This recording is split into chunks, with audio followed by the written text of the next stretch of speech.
Hello, welcome to Microfiche Microphone. I'm Micah, and on this channel we look at microfiche from the past, old newspaper articles in the public domain. We look at them with our modern eyes, our modern perspective, and see what we can learn from them.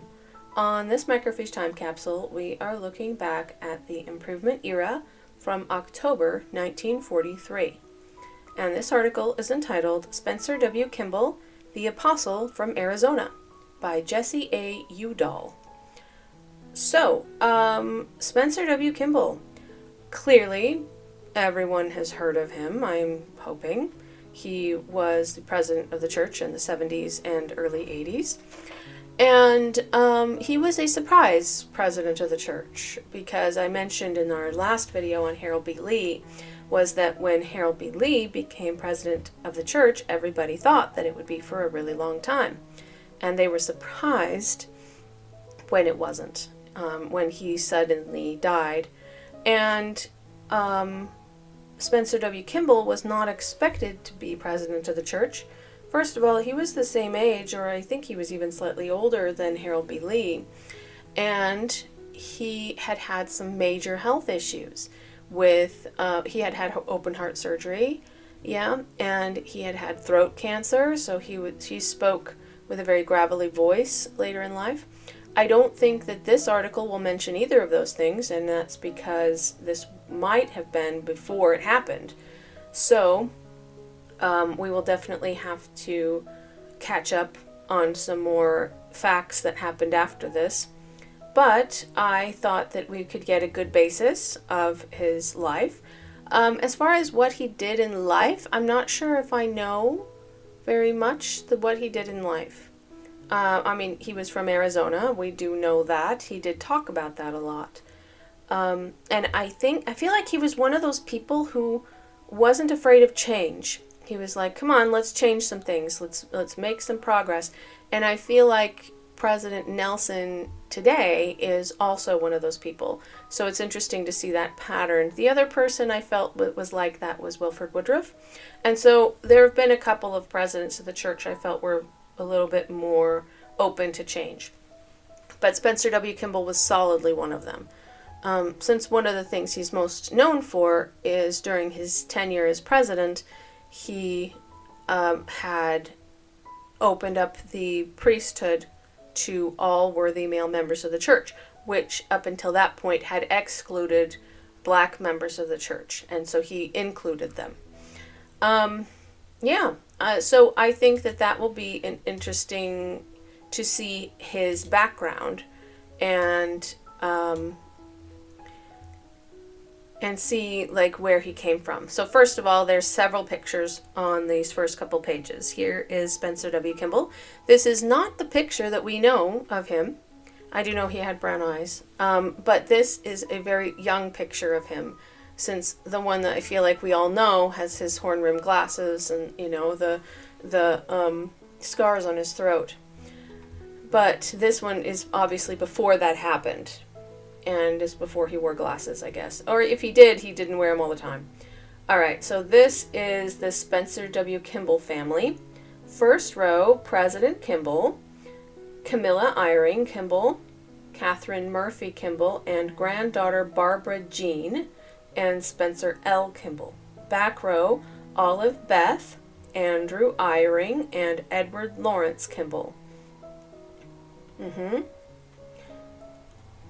Okay, so those are all their children, yes? So how many, and plus one grandchild, so 1, 2, 3, 4, 5 children? Yes? Is that right? Okay, then down, this other picture is children of Andrew and Olive W. Kimball, 1906. Spencer W. is the 11-year-old boy standing on the extreme right. Oh, so he had a lot of sisters. Look at that. Cool. He had a couple brothers, but, like, that's a lot of sisters. 5 sisters, 2 brothers? Something like that, if I'm counting it correctly. This one, Spencer Woolley Kimball in 1914 at the time of graduation from Gila Academy. And President Kimball in the deep snow on Mount Graham, from which the stake over which he presided takes its name. Okay, so he was stake president before that, I take it? That's normal, I guess. A lot of people who became members of the Quorum of the 12 were stake presidents first. All right, let's take a look at the article. It was a typical Arizona day in May 1898, a brilliant sun and a clear blue sky, when Andrew Kimball and his wife Olive and their family of children stepped off the train in Thatcher, Arizona. 1898. So was he born that year? Okay, we'll find out. He had been called by the first presidency of the church to succeed Christopher Layton as president of the then young St. Joseph stake in the great Gila Valley of eastern Arizona.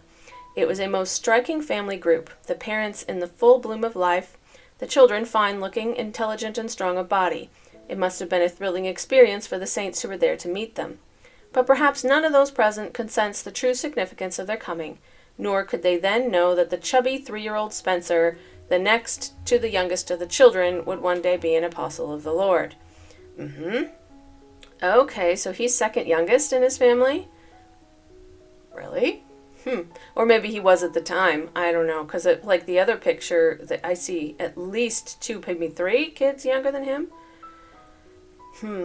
Anyways, okay, so he was 3 years old in 1898. That would mean he was born in 1895. That does make him about 4 years older than Harold B. Lee. Sorry. Yeah, he was definitely older. Okay, a couple years, not too much. 45 years pass by. It is July 8th, 1943. Again, the Arizona sun shines brilliantly from the heavens. Spencer Kimball, the 3-year-old boy of 1898, has just come home for lunch when his young son Eddie calls, "Daddy, you are wanted on the phone." As he picks up the receiver, the clear, resonant voice of President Clark comes over the wire from Salt Lake City. That's J. Reuben Clark, yeah?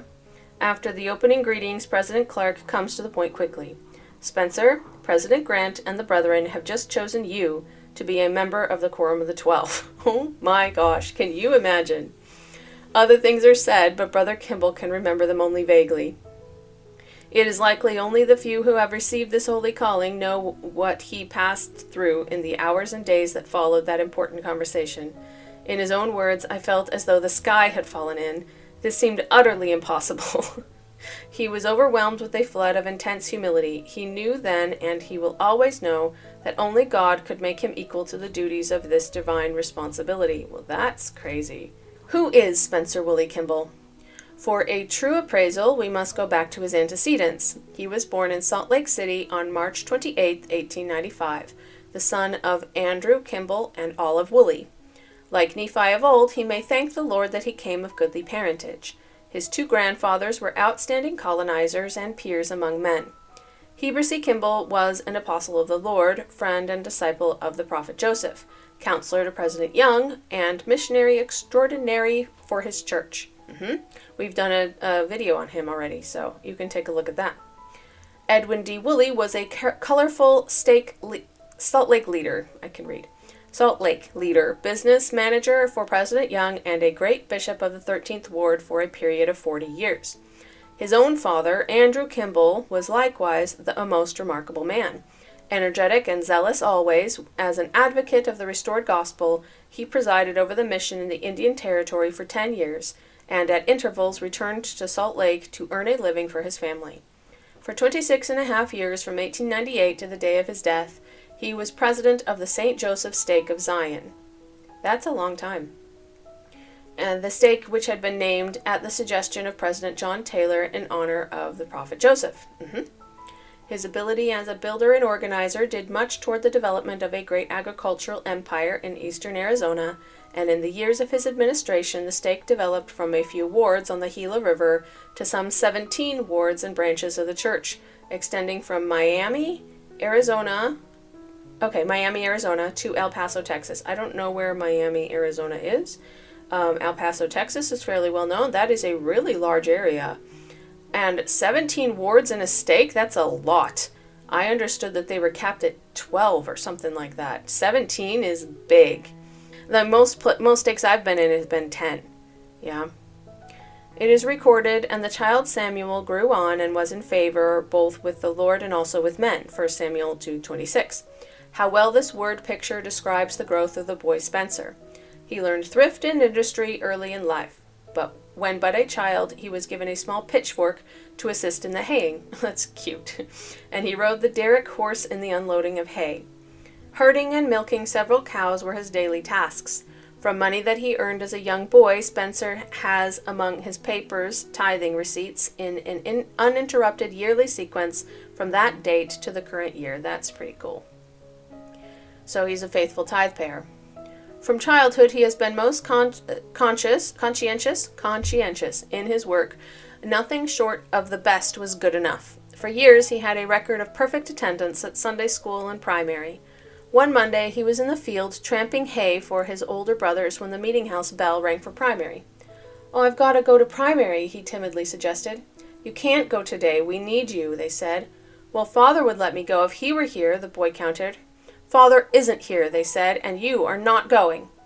The piles of hay came pouring up, literally covering Spencer, but finally he had caught up. Sliding noiselessly from the back of the wagon, he was halfway to the meeting house before his absence was noticed, and his perfect record remained unbroken. I like that. Because even when they had lots of work to do, he's like, "No, I'm going to primary." And he did. So good for him. That shows a lot of strength of character to stand up to your older brothers like that.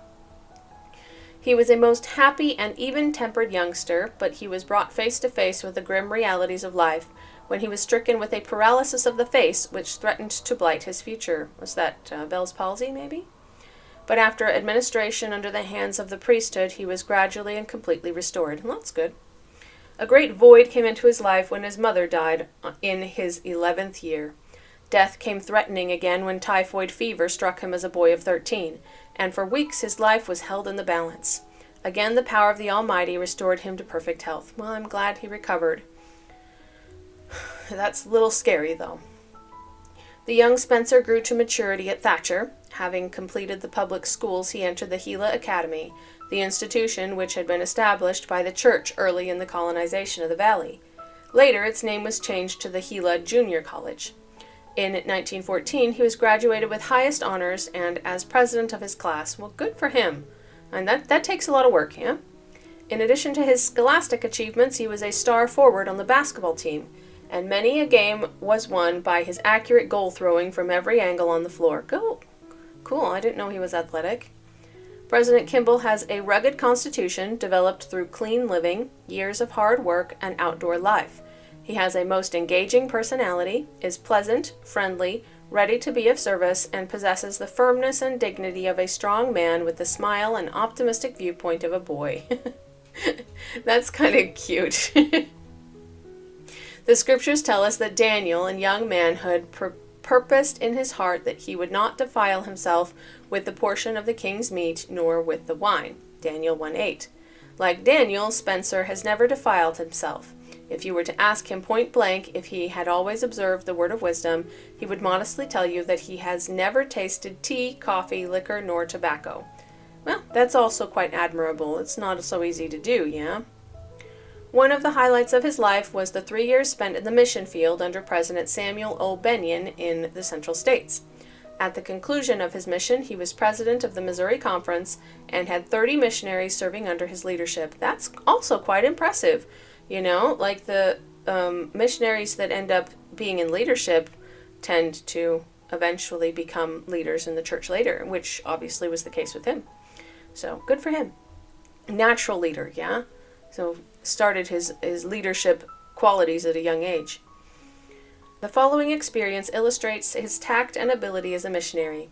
While tracting in St. Louis one day, he saw through the partly open door a new piano, and said to the woman who was in the act of closing the door in his face, "I see that you have a new piano." "Yes, we've just bought it," she replied with pride. "It's a Kimball, isn't it?" "That is my name also," he said, as the door opened wider. "Would you like me to sing and play for you?" "Surely, come in," she answered. Walking to the piano, he played and sang "O My Father." This pleasant introduction led to many subsequent gospel conversations. I didn't know he was musical either. Did you? I mean, wow. He played piano and could easily play "Oh My Father" just by sitting down and playing it out of his head. I don't have that many songs memorized. Yeah, good for him. Upon his return from his mission, he attended the University of Arizona and subsequently accepted a position as a teller and bookkeeper in a bank in his home county. Later, he became branch manager and assistant cashier in one of the chain of banks. Well, that's cool. Like bank teller? Like you have to be relatively good with numbers in order to be a bank teller. And back then, this is pre-computer, so they had to like calculate by hand how much was in people's accounts. So, yeah, and you have to be really careful not to make a mistake, yeah? How much a man's success depends upon his wife. Elder Kimball has been favored with a charming helpmate who has been constant, patient, full of understanding and encouragement.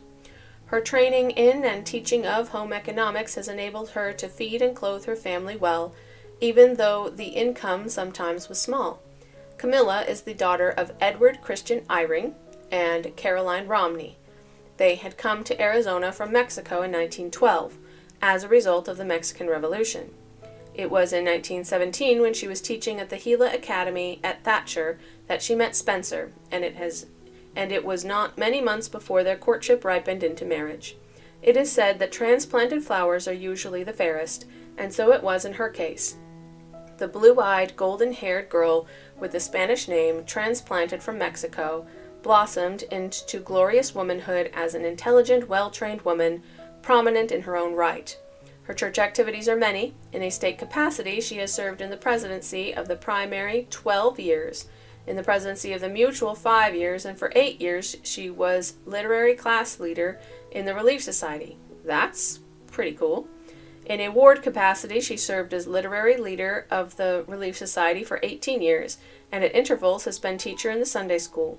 She has also been active in civic affairs and continued on page 638. And at the present time is serving for the second term as president of the Safford Women's Club and is completing the second year's presidency for the Southern District of Women's Clubs for Arizona. She is a wonderful mother, a charming hostess, and a faithful, trustworthy friend. Together, Spencer and Camilla have made for themselves a host of friends throughout the state of Arizona. And I feel like Camilla, that he mentioned her, yes? I don't know. It just rings a bell that they had a really, really good relationship. I don't remember, though, for sure. I don't remember specific details. President and Sister Kimball are the parents of 4 children. Okay, so 4, not 5. Spencer Levin, a returned missionary and a commissioned officer in the United States Navy, who with his wife Catherine Murphy of Salt Lake City are the parents of Barbara Jean, the one grandchild of the family. Okay, so the wife was in the picture. That's why I thought there were 5. Olive Beth, a graduate of the University of Arizona, Andrew Eyring, a senior, and Edward Lawrence, a freshman in high school. Cool. Can you imagine if you were a freshman in high school and your father got called to be in the Quorum of the 12? Like, I don't know. That's just, it would kind of change your life forever, would it not? Those of his brothers and sisters still living are Claire K. Claridge, Safford, Arizona, Andrew Gordon Kimball, Bishop of the Tucson Ward, Tucson, Arizona, Delbert Geen Kimball, Seattle, Washington, Alice K. Nelson, Tucson, Arizona, and Helen K. Farr, Provo, Utah. His sister Ruth K. Udall died in 1915. Udall? Hang on, this is written by Jesse A. Udall. Was this written by his brother-in-law? That would make sense that they would ask him. Yeah? If he was a writer anyway and, knew him personally. Okay, I'm getting the connection. It might not be his brother-in-law, but it might be, related to his sister's family, yeah? Ruth K. Udall. The new leader has found time to engage in many civic activities during his busy life. He is a former district governor of Rotary International, a past president of the Safford Rotary Club, and a director of the Arizona Association of Insurance Agents.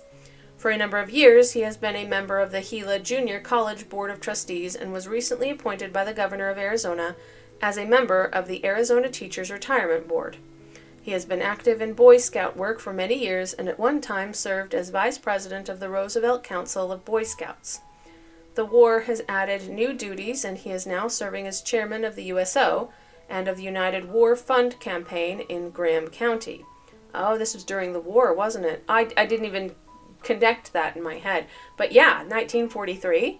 Yeah, it was full swing of World War II when he was called as the Quorum of the 12. That's interesting, yeah? In connection with his activities in Rotary, he and his wife traveled to Europe and visited most of the capitals of the Old World. They have traveled also to many points in the United States, to Mexico City, and to various places in Canada. The high regard with which he is held by the citizens of Arizona is well expressed in Oasis, the Safford Rotary Club weekly publication. If there's one man that would be missed in any organization, it is Spencer Kimball, and this is more especially true of the Safford Rotary Club than any other.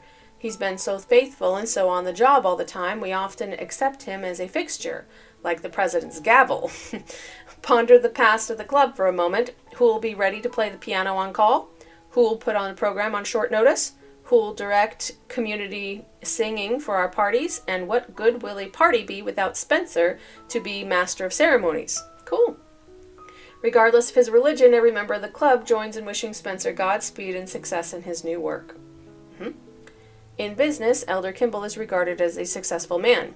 3 years ago, he moved his family into their lovely Pueblo-type home, which is situated on their farm on the outskirts of the thriving town of Safford. From the sun deck atop the building, one looks across the fertile acres of cotton and alfalfa towards the colorful hues of an Arizona sunset and the snow-covered summit of rugged Mount Graham, which reaches into the sky to an elevation of 10,500 feet. It is from this heavily timbered mountain that the stake over which he now presides derives its name. His business interests have included banking, real estate, and insurance, and he is part owner and a director of the Gila Broadcasting Company of Safford. An attractive, restrictive subdivision of modern homes known as the Kimball Green Hall addition to the town of Safford will long be a monument to him and his former partner, the late Joseph W. Greenhalgh. Hang on a second. Banking, real estate, and insurance. So he worked as a bank teller. They did talk about that. They did say something about insurance, but they weren't very specific. And real estate. Was he a realtor or did he own real estate? Like, those are really different things, you know? I don't know. Interesting. Because owning real estate implies that he had money. So, like, you have to have capital to put down. I don't know. It's interesting. But, like they talked about him working on the farm when he was a child, and they said that they didn't really have much money. That they didn't starve either, you know. But, I don't know. It just doesn't sound likely that he had enough money to invest in real estate. I'm guessing that he worked as a realtor at one point. It's just a guess. But they weren't very specific right here.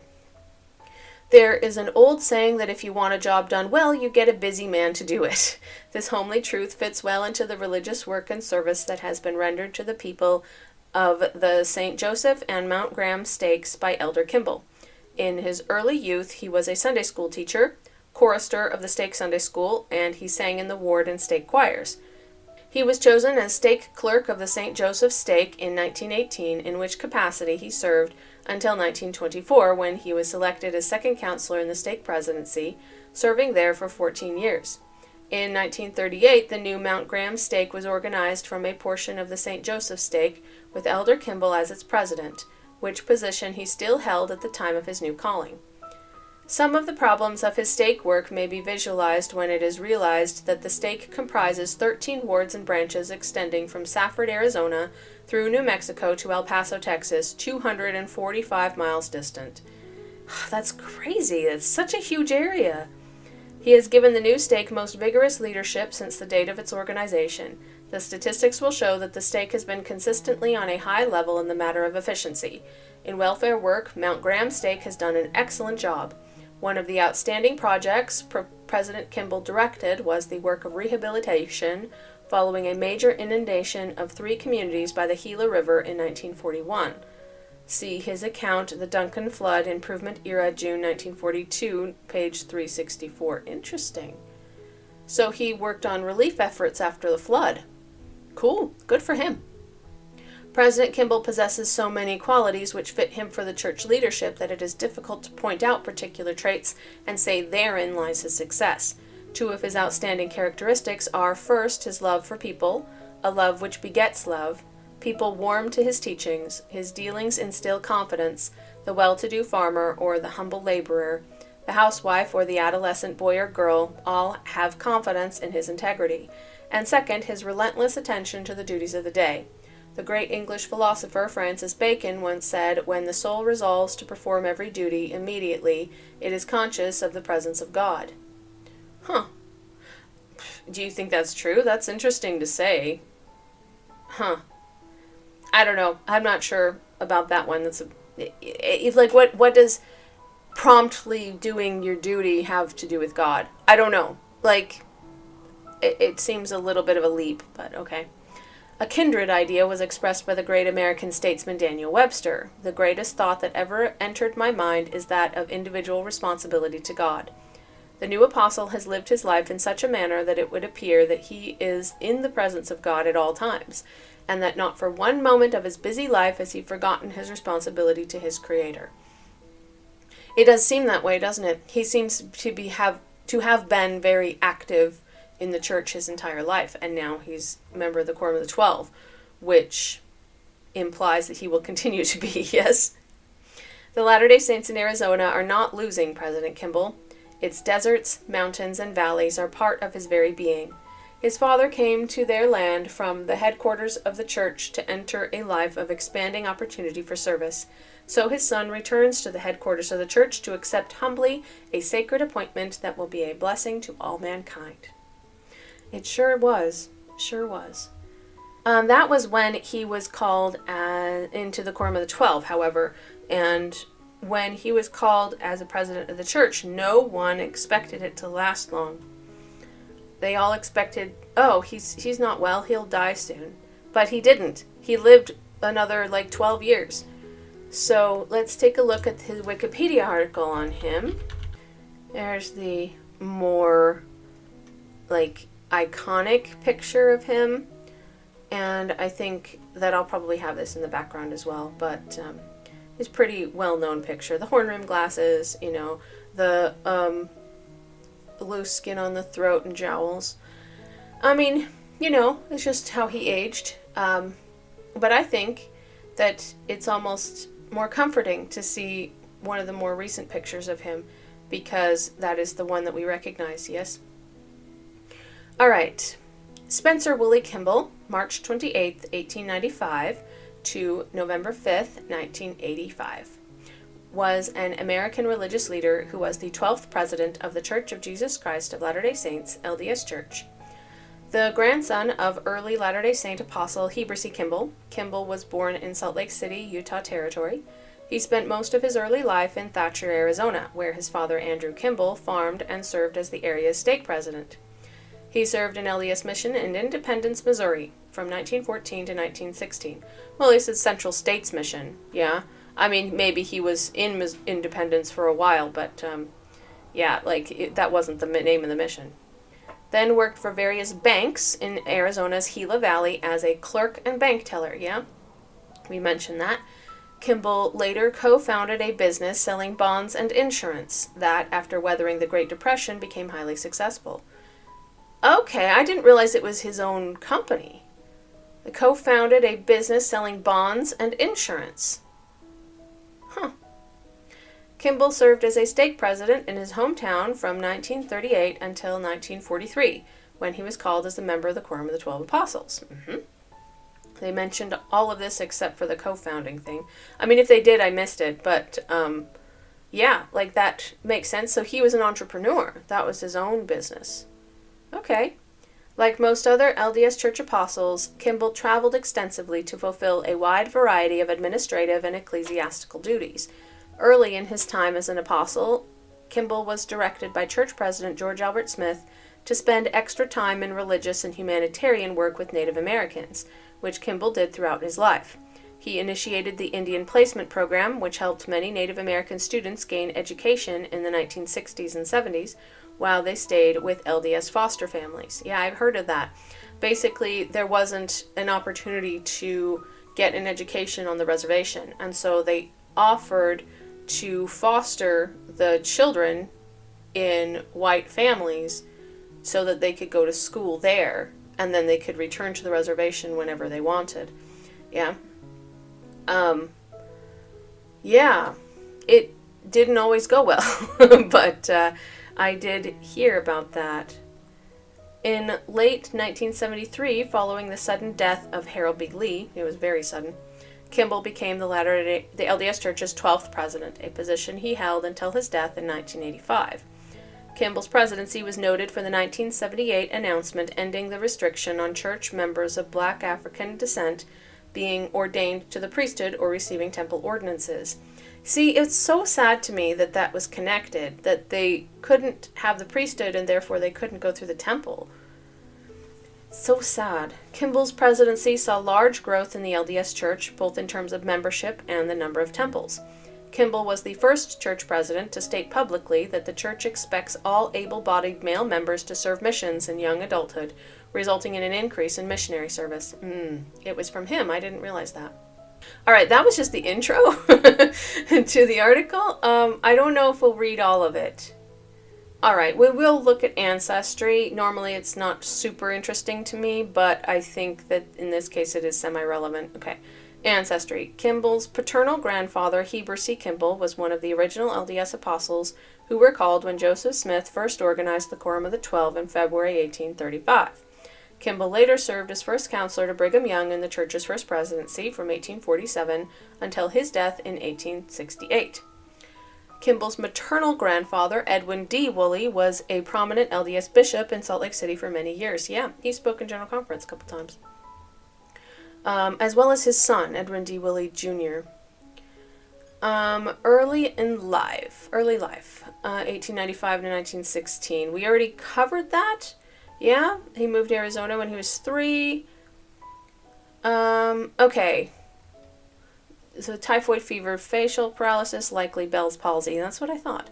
Okay, during his childhood, Kimball had a number of medical problems, including typhoid fever and facial paralysis, likely Bell's palsy, and he once nearly drowned. 4 of his sisters died in childhood, and his mother died when he was 11, yeah.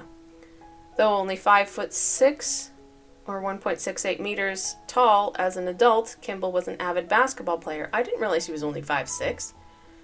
Yeah, that's barely taller than I am. I'm 5'5". And he was the star and leading scorer on most of his school and recreational teams. That means he's very fast, usually, and that he can throw very accurately.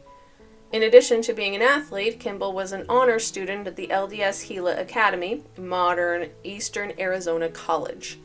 During summer holidays, he often worked at a dairy in Globe, Arizona, milking cows, cleaning stalls, and washing bottles for $50 to $60 per month, as well as room and board. That's not a bad job.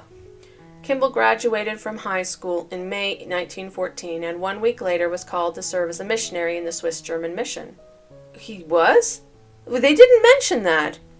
Less than 2 months later, his European mission call was cut short by the assassination of Archduke Ferdinand and the subsequent outbreak of World War I. Kimball was reassigned to the Central States Mission and spent most of the rest of the mission in the towns and rural settlements of Missouri until 1916. He got sent to Switzerland or Germany, I don't know which country he served in initially, and then got sent back after the outbreak of World War I. Interesting. Oh, but that was a crazy time. But I don't think he served in World War I, did he? Like, they didn't mention it. Marriage and early career. Hoping to become a school teacher, Kimball spent 1 semester at the University of Arizona in the spring of 1917, but he received an Army draft notice later that year. Oh, he did! During that time, he courted Camilla Eyring, a school teacher at Gila Academy, where Kimball had attended high school. They began dating in August 1917 and exchanged letters regularly after Kimball left for a semester at Brigham Young University the next month. After 1 month at BYU, Kimball was notified that his call into the Army was imminent, and he had to leave the university and return to his hometown. He returned to Arizona, but his army group was never called for duty before World War I ended with the signing of the armistice on 11 November 1918. Oh, he was lucky. That is a very, very lucky thing. Like, that's just straight up luck on that side. Wow. Kimball and Eyring's relationship deepened quickly, and by late October they had decided to marry. Because of their employment commitments and lack of money, the couple could not afford to travel to Utah to marry in the nearest LDS temple.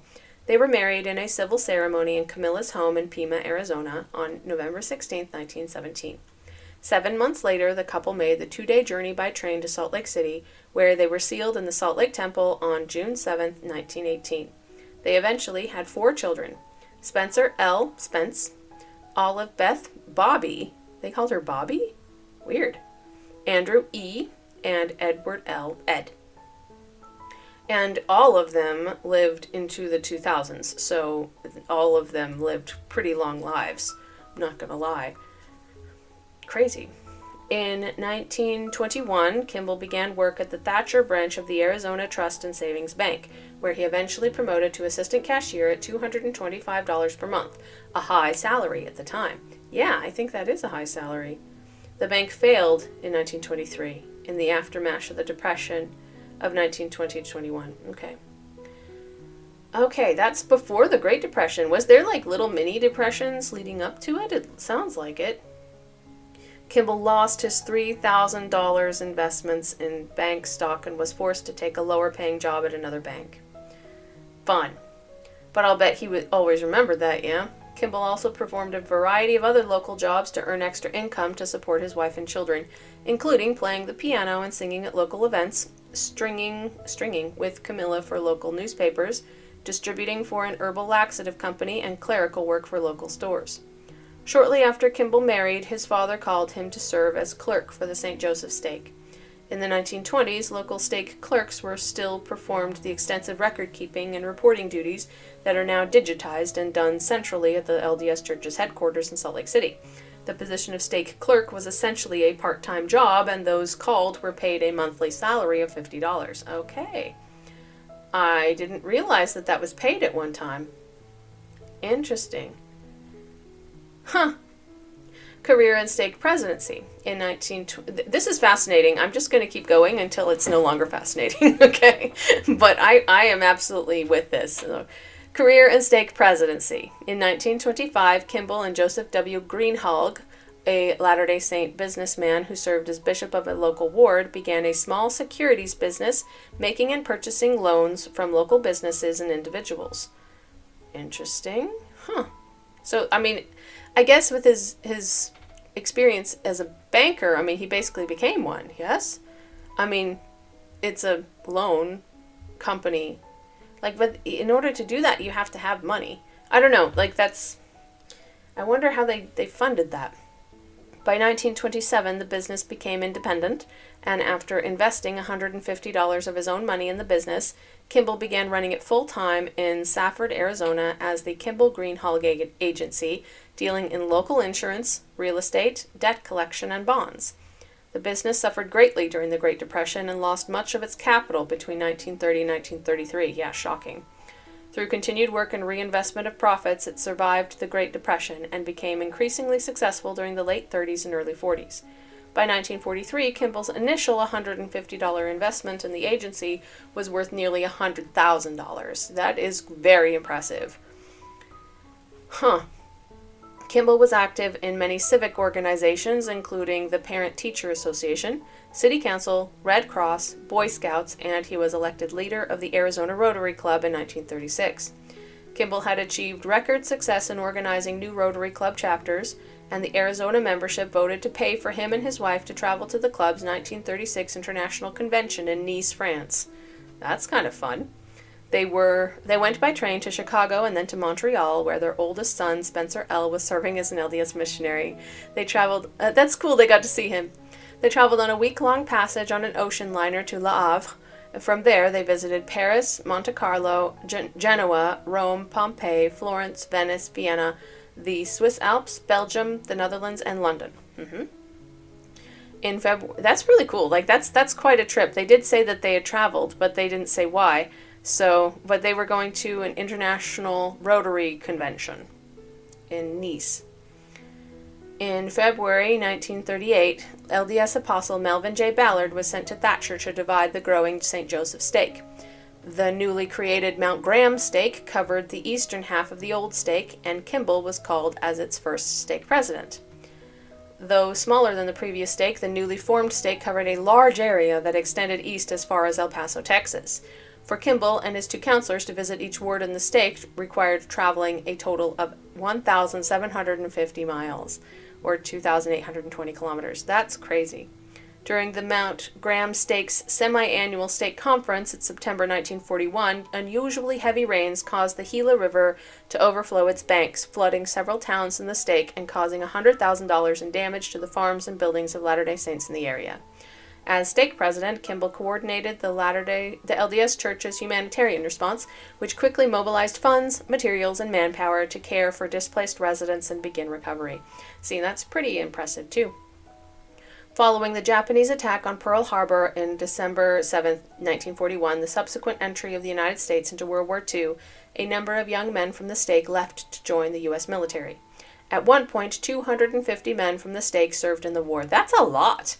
And Kimball ensured that everyone received a copy of the monthly stake bulletin and often wrote personal notes on each copy to the recipient. That is impressive. Must have spent hours on that. Kimball was widely known and respected in the community, and he was constantly stopped on the streets of Safford by acquaintances and friends asking for his advice. After he was called to serve as stake president, non-Mormon residents and travelers in Safford often asked Kimball to perform marriages for them.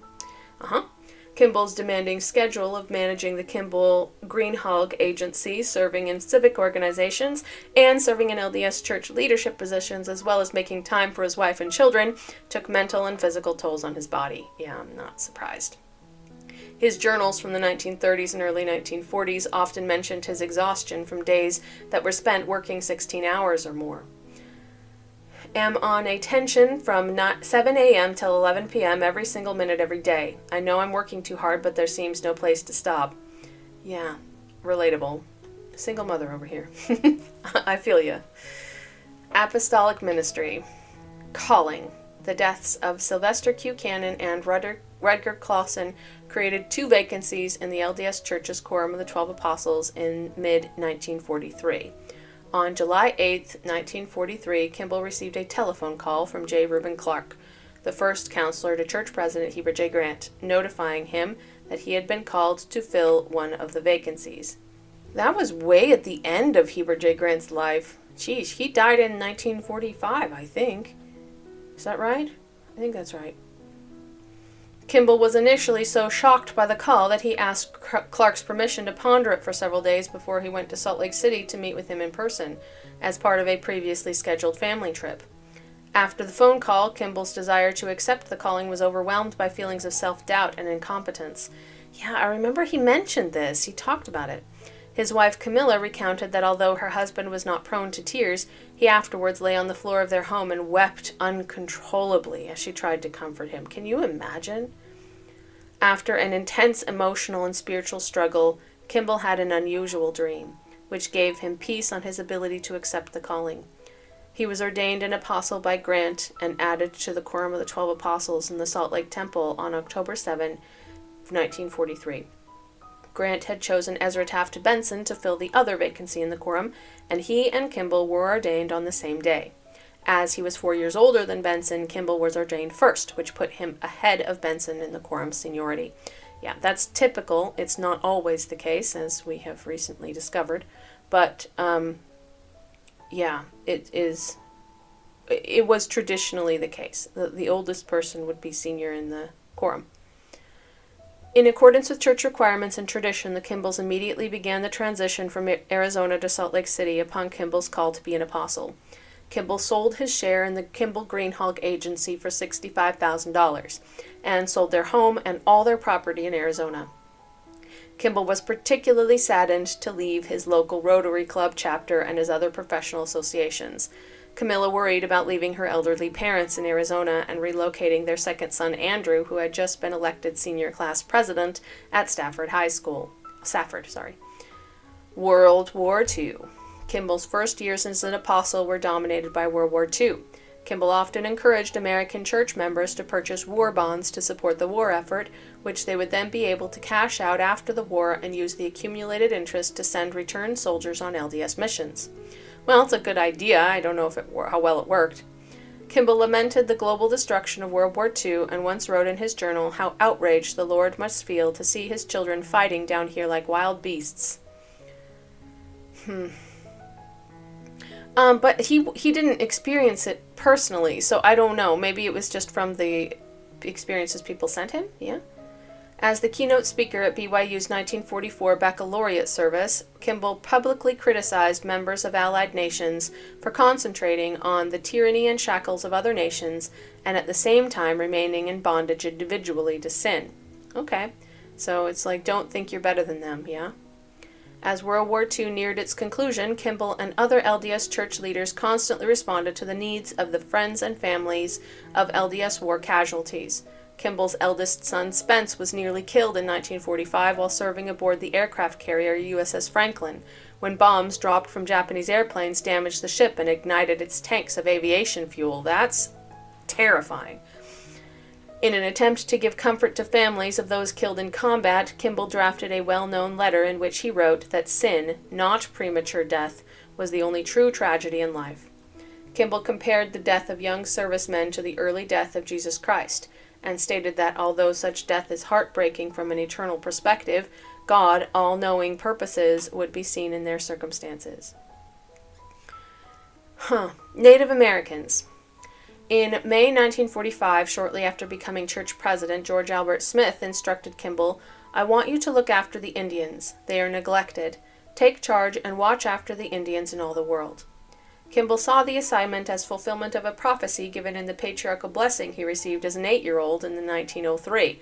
You imagine getting your patriarchal blessing at 8 years old? That's crazy. Which had stated that Kimball would preach the gospel to many people, but more especially to the Lamanites. That term refers to a people in the Book of Mormon believed, okay, I think we know that one. Okay, in September 1946, George Albert Smith again gave Kimball the charge to watch over the interests of the indigenous peoples of the Americas.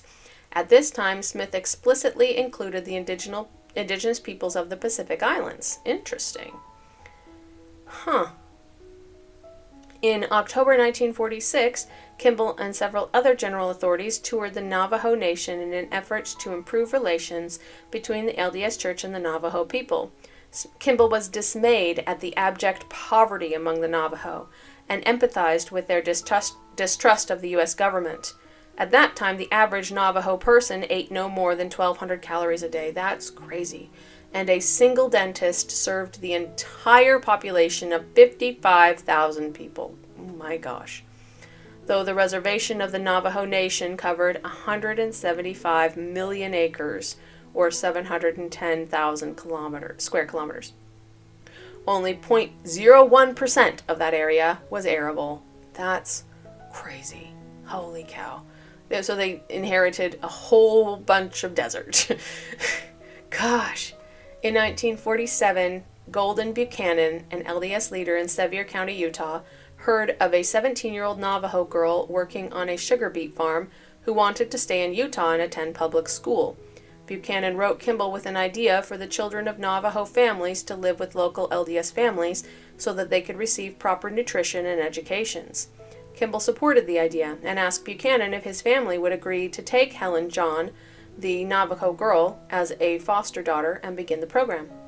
Buchanan's family agreed. While it took time to develop the program, that is referred to as the start of the LDS Church's Indian Placement Program, also known as the Lamanites Placement Program. By 1954, the program had 68 students, and the church had standardized some of its approach. By 1969, nearly 5,000 students were placed with LDS families throughout western United States and Canada. Well, it sounds like they were trying to improve their general well-being, so I think that was an improvement, yes. It is sad that they had to be removed from their own culture and language in order to do it, but I feel like they were trying to improve their lives. Kimball was particularly distressed by the racism against Native Americans that was still widespread among white church members in the 1940s and 1950s, It's partly the language they used that was not helpful. At the LDS Church's April 1954 General Conference, Kimball openly denounced the prevalent prejudices against non-whites and compared such church members to the Pharisees, who mistreated Jesus Christ and the priest and Levite from the parable of the Good Samaritan. Well, good for him. That's awesome. Oh my gosh, that makes me happy. He's like, dude, don't be hypocrites. Good for him. Kimball subsequently repeated his warning at a BYU campus devotional, stating that there were too many Pharisees among the white students and faculty, too many Levites who pull their robes about them and pass by with disdain. Wow. Wow. That is really cool. So far, like, everything is positive. Wow. Individual counseling. When not touring missions or presiding over weekend stake conferences, Kimball spent weekdays answering correspondences at his home or working in his office at LDS Church headquarters in Salt Lake City. Kimball was noted among the apostles for his willingness to meet with church members struggling with serious personal problems, particularly married couples considering divorce or individuals wishing to confess serious violations of the LDS Church's law of chastity, which prohibits sexual relations outside of marriage. During his time as an apostle, Kimball met with thousands of church members and full-time missionaries who, for various reasons, felt their own local church leaders could not help them. Kimball had no patience for sin, but almost infinite patience for sinners, and often spent long hours with individuals in great distress. In 1959, Kimball and fellow apostle Mark E. Peterson were assigned to counsel church members dealing with homosexuality, which Kimball believed could, like all other problems, be overcome through consistent prayerful exercise of self-restraint. Kimball's experiences impelled his writing of The Miracle of Forgiveness, first published in 1969, which dealt with the serious nature of LDS standards on sexual morality and counseled church members on repentance and avoidance of such problems. The quote-unquote, let's deal with homosexuality. I've read The Miracle of Forgiveness, so full disclosure, and that it does talk about homosexuality is like and just describes it as a sin of the flesh, and that is something that must be resisted. I no longer feel this way, and I hope that most people don't anymore. However, I feel like that was extraordinarily prevalent at the time, and that was considered the more kind way of dealing with people who were homosexual. And because at the time it was considered, an abomination and things like that. It was very, very negatively viewed. And so I think seeing it as a struggle of the flesh and something that people struggle with is one of those things that was actually the kinder way to deal with it than it was than some of the other ways that were around at the time. So I'm not condoning feeling the way that he did about homosexuality, but I am saying that of the theories and viewpoints of the time, that is actually the more inclusive and kinder one. So, I understand that him not accepting homosexuality as a thing, as acceptable, is semi-problematic. I don't consider that actually a sign that he was a bad person in any way. He was a product of his time as much as anyone is. And he was fighting very hard against racism. And I think today he would be standing up for homosexual rights. But because he was a product of his day, he didn't. And what he did is he tried to help those people to resist the urge to have sex with someone of the same gender as yourself. And yeah, it's surprising to me that anybody ever had that opinion, because it's so unnecessary. But at the same time, I do know that it was very prevalent, and it was also generally thought of as being worse than this. So, all right. Health challenges. Let's move on.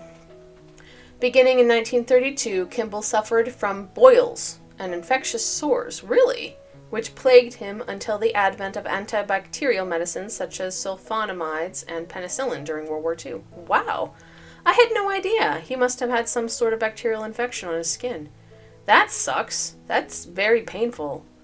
Jeez. In May 1948, while he was holding church meetings throughout Navajo and Apache communities in Arizona, Kimball suffered severe chest pain and from a heart attack after he had spent an afternoon struggling to lift an automobile out of deep sand. Gosh. He was trying to... Oh, gosh. So they were stuck in the sand and he tried to pick it up? And he had a heart attack. That's terrifying. Holy cow. He was in his early 50s. Kimball was physically sluggish throughout the rest of the trip, and after he had returned to Salt Lake City and undergone an electrocardiogram, EKG, his physician prescribed 1 month of rest from his church duties. Kimball was only 53 and had considered himself to be generally healthy and fit. He persuaded his physician not to tell the other apostles or the First Presidency. Really? Why would you keep that a secret? However, on his next assignment in Rigby, Idaho, Kimball again experienced chest pains, which escalated into another heart attack several days after his return. See? You gotta do something about it. It's not going to go away on its own. You can't just ignore it. During the early episodes, Kimball passed the time by discussing his wishes regarding the family's finances and investments with his wife in case he did not survive the infarctions. Holy cow, he got his affairs in order? After receiving a priesthood blessing from church president George Albert Smith, Kimball spent 2 months on bed rest, followed by 2 weeks resting at the Navajo Nation. At his physician's urging, he spent several additional weeks recuperating with his wife near the seashore in Long Beach, California. Yeah, it's trying to get out of the altitude, yeah? A cardiologist that Kimball consulted in California believed that his heart had been weakened by an undiagnosed case of rheumatic fever during childhood. Okay, that's possible, yeah, and instructed Kimball to avoid overwork and gaining unnecessary weight. Kimball's chest pains recurred occasionally throughout the next several years, particularly in times of greatest stress or fatigue. I am shocked that he lived as long as he did. Wow. In early 1950, when he was 55, Kimball, who had never smoked or used tobacco, began experiencing persistent hoarseness, and after a physical examination, he underwent a biopsy of a white spot in his throat. The biopsy caused some brief voice impairment and indicated that Kimball had a throat infection but not cancer. In late 1956, Kimball's hoarseness returned, coupled with occasional bleeding in the back of his throat. Kimball's physician sent him to New York City to meet with Dr. Hayes Martin, an expert on cancers of the head and neck. Martin performed another biopsy which indicated borderline malignancy. What does that mean? In early 1957, Martin recommended immediate surgery. Kimball had neglected to seek approval from Church President David O. McKay regarding his 1957 biopsy at the time. What? Why in the world would he need approval to get a biopsy? That is weird. At the time, the biopsy itself could cause permanent vocal damage. He felt that as an apostle, he should have sought McKay's approval before he underwent surgical procedures that could render him incapable of fulfilling apostolic duties.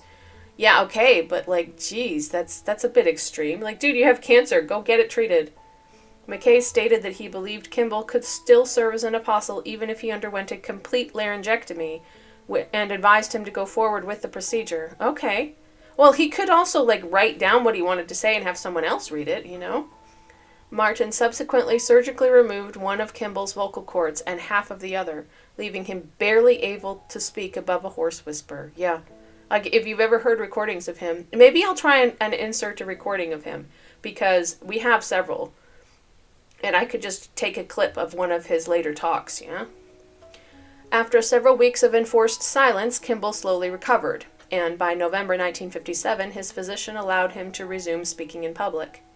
Kimball's voice remained raspy throughout the rest of his life, and he usually wore an ear-mounted microphone to help magnify his voice, even when he was speaking at normal microphone-equipped pulpits. Yeah, I remember that, because, and like I said, I will insert a clip here of him speaking in conference.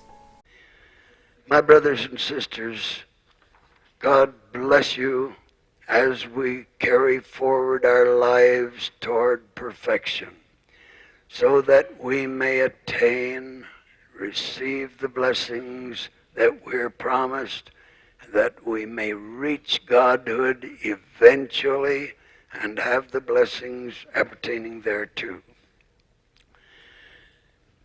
I ask the Lord to bless us as we go to our homes, as we train our children, as we teach them the truths of the everlasting gospel, that they too may arrange their lives early so that they may point them toward that perfection which the Lord will recognize in the eternities.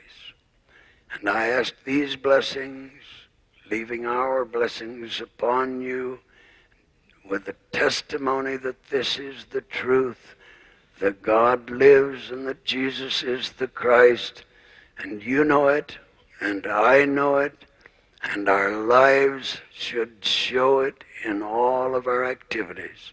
I bear this testimony to you in the name of Jesus Christ. Amen. So, I sincerely hope that I was able to find a clip that I inserted there and that you could see then what his voice sounded like near the end of his life. And he had throat cancer. Not so fun, but it is something that has to be done, yeah? And then, in early 1972, when he was 77, Kimball began experiencing difficulty breathing, excessive fatigue, and sleeplessness. Sleeplessness, that's not fun. Medical examinations discovered serious aortic calcification. Gosh, and some coronary artery disease. Yeah, of course. Meanwhile, Kimball had experienced a recurrence of his earlier throat cancer. Holy cow! I didn't realize he had them at the same time.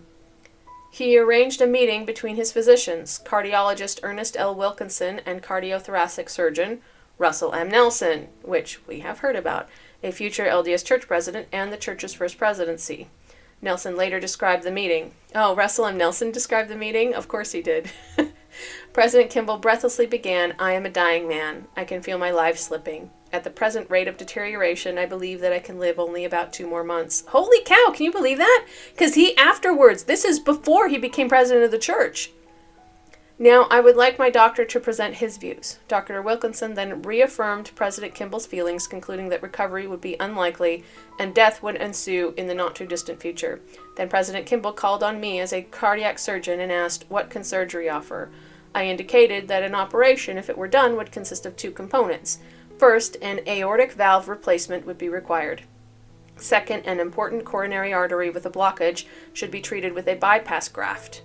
President Harold B. Lee of the First Presidency then asked the crucial question, what would be the risks of such a procedure? "I don't know," I replied. "I am a man aged 77. The risk of either of these operations is significant, but to do both on one whose heart is failing would entail a risk so high that the operation cannot be recommended as a safe one." As a weary President Kimball responded, "I'm an old man and ready to die," President Lee interrupted. He rose to his feet, pounded his fist on the desk, and said with prophetic power, "Spencer, you have been called. You are not to die. You are to do everything you need to do to take care of yourself and continue to live." President Kimball then replied, "Then I will have the operation." Holy cow. Oh my gosh, that's so interesting. So basically, Harold B. Lee saved his life in a way because he was ready to give up. He saved the life of the person who would replace him as president of the church. See, you see why nobody expected him to live long? That's crazy. I didn't realize it was all at the same time. That's really, really crazy. Kimball's heart surgery was postponed for him to undergo radiation therapy on his throat, which was successful. That's awesome. Immediately following the conclusion of the LDS Church's April 1972 General Conference, Kimball successfully underwent a 4.5-hour open-heart surgery that was performed by Nelson. Kimball spent the next several months recovering. Wow. I'm getting chills because, honestly, President Nelson absolutely pioneered a lot of open-heart surgeries because before he wasn't the first, I think, but he was one of the first who used a heart a lung bypass machine that would allow them to stop the heart, to allow them to perform the surgery. And it was a really, really big deal at the time. A 4.5-hour open heart surgery is pretty short. I mean, he talked about having like 18-hour surgeries, and like it's so hard on the body. And that's why so many people died. And so seeing so many patients die over and over again, and then have like going back to work and saying, no, I know this can work, and getting it to work, and telling people this is very high risk, you could die of this. I'm going to be honest, you could die. But then having these success stories. He was 77 years old. He underwent open heart surgery with a bypass as well as a valve replacement. That is a big surgery. And then to come out of it so healthy. I mean, I don't know if I would say so healthy, but he come out of it healthy enough, I guess I should say, to continue to perform his duties for another 15 years. Mind blown. That's amazing. Amazing. Hang on, that was 1972? Yeah, it was almost 15 years. But, that's a long time to give someone to live to their end of their life, their natural life. That's really impressive. Really impressive. So, honestly, I have huge respect for President Nelson, for President Lee, who insisted on it, for Spencer Kimball, for going through it. Wow, mind blown, that's amazing. Amazing.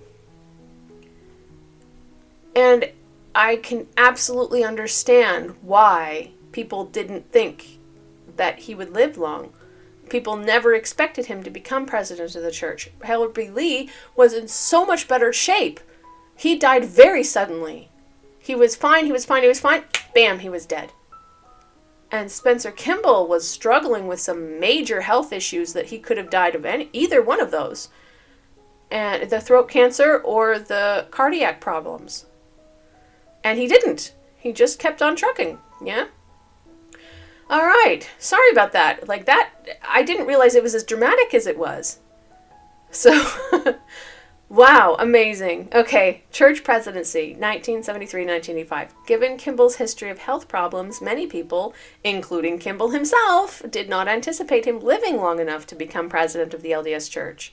However, on December 26, 1973, Harold B. Lee, who was 4 years younger than Kimball and had previously been in much better health, unexpectedly died, leaving Kimball as the most senior apostle and thus the presumptive new church president. Kimball was ordained church president on December 30th, 1973, the day after Lee's funeral, choosing N. Eldon Tanner and Marion G. Romney as his first and second counselors. LDS Apostle Boyd K. Packer recalled shortly afterwards discovering Kimball sitting alone in the church president's office, quietly weeping, and Kimball saying to him, "I'm such a little man for such a big responsibility." Aww. Kimball traveled more than any previous church president, visiting a total of 85 countries worldwide. Man, with his heart problem, this is so impressive.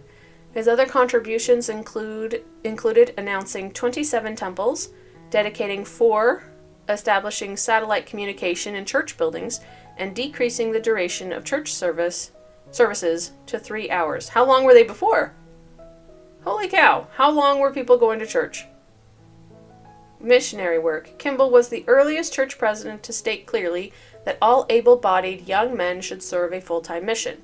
When Kimball became president in 1974, the church had 17,000 full-time missionaries, and within several years it had 25,000. Okay.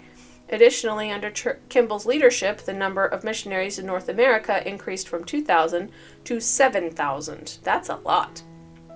Between 1976 and 1978, the church built and dedicated its missionary training center in Provo, Utah, 1 mile north of BYU, where new missionaries go to receive training in scripture, teaching methods, and, if necessary, a new language. Yep, been there.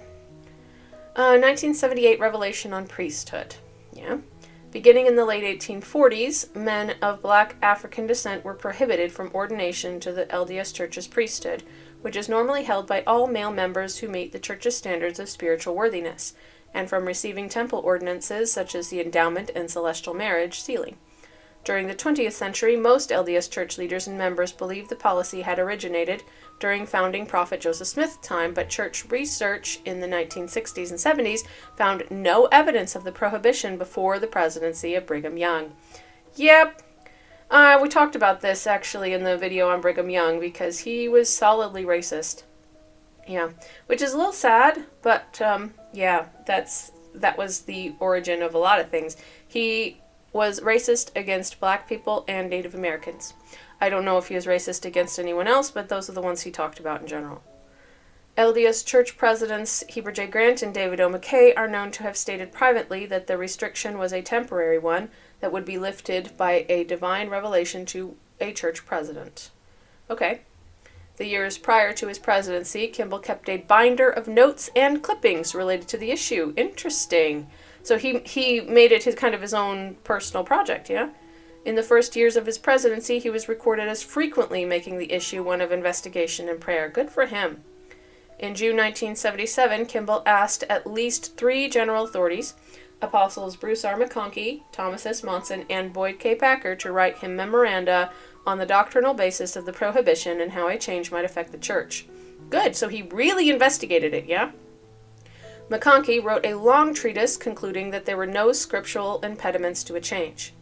In 1977, Kimball obtained a personal key to the Salt Lake Temple for entering in the evenings after the temple closed, and often spent hours alone in its upper rooms praying for divine guidance on a possible change. On May 30th, 1978, Kimball presented his 2 counselors with a statement that he had written in longhand that removed all racial restrictions on ordination to the priesthood, stating that he had a good, warm feeling about it. Good for him. Wow, he really worked on this, yeah? On June 1st, 1978, following the monthly meeting of the general authorities in the Salt Lake Temple, Kimball asked his counselors and the 10 members of the Quorum of the 12 Apostles then present to remain behind for a special meeting. Kimball began by describing his studies, thoughts, and prayers on removing the restriction and on his growing assurance that the time had come for the change. Kimball asked each of the men present to share their views, and all spoke in favor of changing the policy. That's great. After all present had shared their views, Kimball led the gathered apostles in a prayer circle to seek final divine approval for the change. As Kimball prayed, many in the group recorded feeling a powerful spiritual confirmation. Bruce R. McConkie later said, "There are no words to describe the sensation, but simultaneously the 12 and the 3 members of the first presidency had the Holy Ghost descend upon them, and they knew that God had manifested his will. I had had some remarkable spiritual experiences before, but nothing of this magnitude." L. Tom Perry described, "I felt something like the rushing of wind. There was a feeling that came over the whole group. When President Kimball got up, he was visibly relieved and overjoyed." Gordon B. Hinckley later said, "For me, it felt as if a conduit opened between the heavenly throne and the kneeling, pleading prophet of God who is joined by his brethren." Wow, that's so cool. You don't often get this, direct insight into how policy changes were made, you know? That's really cool that they felt good enough to share the details of how they came to that conclusion. The church formally announced the change on June 9th, 1978. The story led many national news broadcasts and was the front page of most American newspapers. And in most largely Latter-day Saint communities in Utah and Idaho, telephone networks were completely jammed with excited callers. The announcement was formally approved by the church on the October 1978 General Conference and is included in the LDS Church's edition of the Doctrine and Covenants as Official Declaration 2. Wow, that's so cool. Equal Rights Amendment. In 1972, the U.S. Congress passed the Equal Rights Amendment, which introduced an amendment to the U.S. Constitution guaranteeing that equal rights could not be denied by the federal government or any U.S. state on the basis of gender. Upon becoming church president in the late 1973, Kimball initially indicated to media outlets that the LDS Church had no official stand on the amendment and made no comment on it. Okay. In July 1974, Belle S. Spafford, the general president of the Relief Society, the LDS Church's women organization, gave a public talk in New York City in which she expressed her views that the amendment's objectives would be better achieved through legislation, not the constitutional amendment, which she feared was too broad and vague. Okay. Her successor, Barbara B. Smith, echoed those sentiments later that year in a talk at the church's Institute of Religion at the University of Utah, which was followed by a supporting editorial in the LDS Church News. The two women's comments, combined with the Church News editorial, greatly increased opposition to the ERA among the Utah populace, and when the Utah State Legislature voted on its ratification in February 1975, it was defeated by a wide margin. Kimball and his counselors in the First Presidency did not release a formal statement on the ERA until October 1976, when the amendment was only 4 states away from passing. The statement indicated that the First Presidency recognized and deplored the legal injustices women had suffered throughout history, but warned that the amendment would not help women and could indeed bring them far more restraints and repression. Wonder why I felt that way. In August 1978, the First Presidency issued a second statement elaborating on the first, in which Kimball and his counselors stated that the ERA's deceptively simple language constitutes encouragement of those who seek a unisex society, and an increase in the practice of homosexual and lesbian activities. Oh, gosh. Seriously, that's the first thing I've heard about him that's negative. Contemporary media coverage of the church's opposition to the ERA was frequently negative. At the October 1980 General Conference, about 30 picketers marched outside the Salt Lake Tabernacle, and when Kimball was presented to the congregation during the customary sustaining of church officers, 3 women stood and shouted, "No! ERA policy, no!" At the dedication of the church's new temple in Seattle in November 1980, several dozen protesters demonstrated. Minor protests and pickets continued across the United States at major church events until June 1982, when the ratification period expired without the amendment reaching the 3/4 of the states needed for ratification.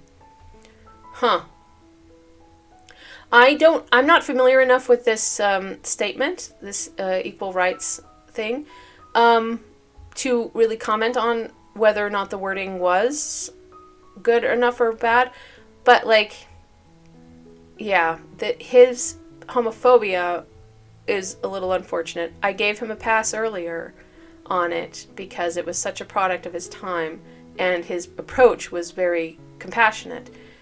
However, that's a little unfortunate. That's unfortunate. You know, I feel like the church in general should not get involved in politics, and that is my opinion. All right, moving on. Physical decline and death. On March 28, 1975, his 80th birthday, Kimball said, "I can't believe that I'm 80 years old. I don't feel 80, and I don't think in those terms."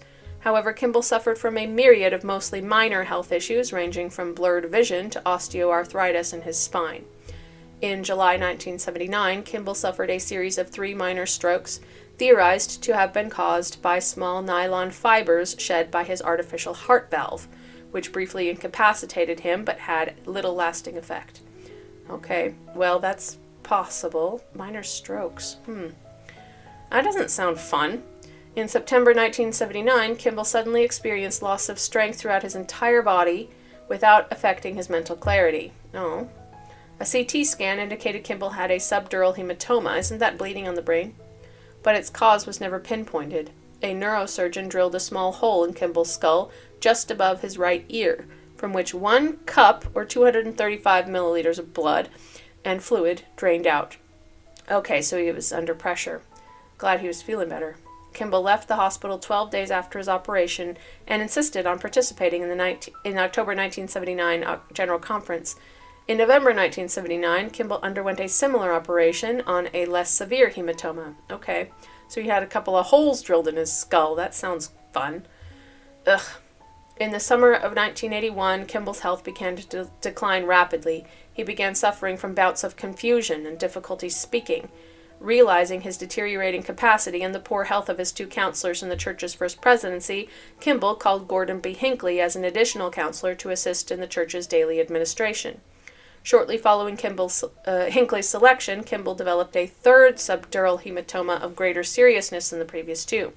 The subsequent surgery left Kimball with intermittent difficulty in speaking and activity and further damaged his vision and hearing. That sucks. By 1982, Kimball was rarely well enough to appear in public, and his leadership as church president was largely limited to giving final approval or denial to more important church matters that were brought to him by Hinckley. However, Kimball still attended at least one session of each semi-annual general conference of the church until his death. Well, good for him. That took some effort, I'm sure. At the Sunday afternoon session of the church's April 1982 conference, Kimball unexpectedly took the pulpit to deliver a short closing message, which proved to be his final public address. My beloved brothers and sisters, this is a great experience for me. I have waited for this day and hoped for it and believed for it. I have a great love for this people of this church and gratitude for the love expressed by them and by all the people of these valleys. So as I express that love for you and for the memory of the great experiences I've had with you, I bear my testimony. This work is divine. The Lord is at the helm. The church is true, and all is well. God bless you, brothers and sisters. I pray in the name of the Lord Jesus Christ. Amen. Well, that's quite a simple testimony. Kimball's final public address, LDS Church General Conference, April 1982. Over subsequent years, Kimball would occasionally attend meetings of the Salt Lake Temple and was able to give assent or direction on matters of significance, such as the calling of Russell M. Nelson and Dallin H. Oaks to the Quorum of the 12 Apostles in 1984, but he was otherwise mostly incapacitated. Kimball was mentally alert for his 90th birthday on March 28, 1985, and he attended that week's meeting of the First Presidency and the 12 Apostles in the Salt Lake Temple. In November 1985, he suffered a recurrence of a previous bleeding peptic ulcer, and his family decided not to take surgical action. Kimball died shortly after 10 p.m. on November 5, 1985, at the age of 90. One of Kimball's final utterances, which he had repeated several times in the days before his death, was, "My life is at an end now. She's so happy, oh, so happy." When asked who was meant by she, Kimball indicated his mother, Olive Willie Kimball, who had died in 1906 when he was 11. Kimball's teachings as apostle was a 2007 study according to blah, blah, blah. That's not important to me. Awards and recognition. In 1977, he received the Golden Plate Award for the American Academy of Achievement. In 1996, a bronze statue of his likeness, commissioned by Arizona land developers Gary Walker and Buddy Johnson, was unveiled in Arizona. That was a lot. I do find it really sweet how he mentioned his mother, because I was just talking about this the other day with one of my kids, was that if you lose a parent, you can still mourn for that loss your entire life. And that's exactly what happened to Spencer W. Kimball. He mourned the loss of his mother his entire life. His entire life. And he just was happy to be seeing his mother again. When he died at age 90, and he hadn't seen her in 79 years. That's crazy. That was a lot.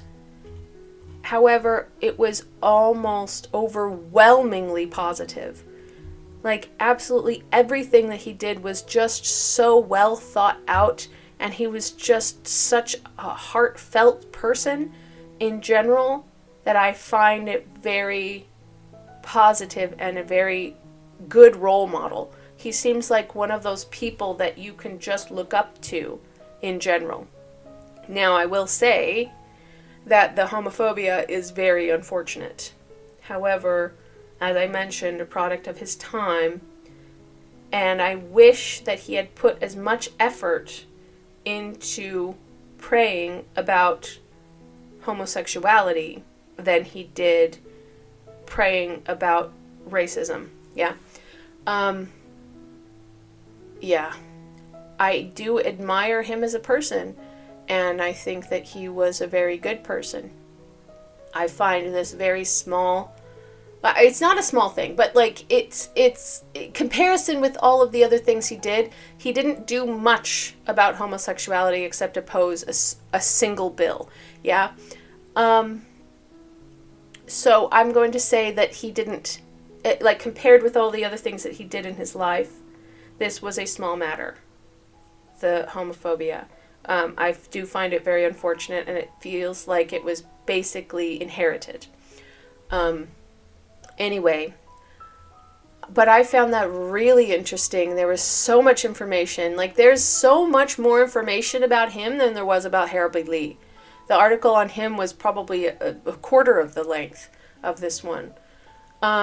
So I'm sure this video has already gotten to be like an hour and a half, but still, this is really great information, and I feel so uplifted having read it, and I hope that you feel that way too. So if you do, please give the video a like, subscribe to the channel, and I really hope to see you in the next video.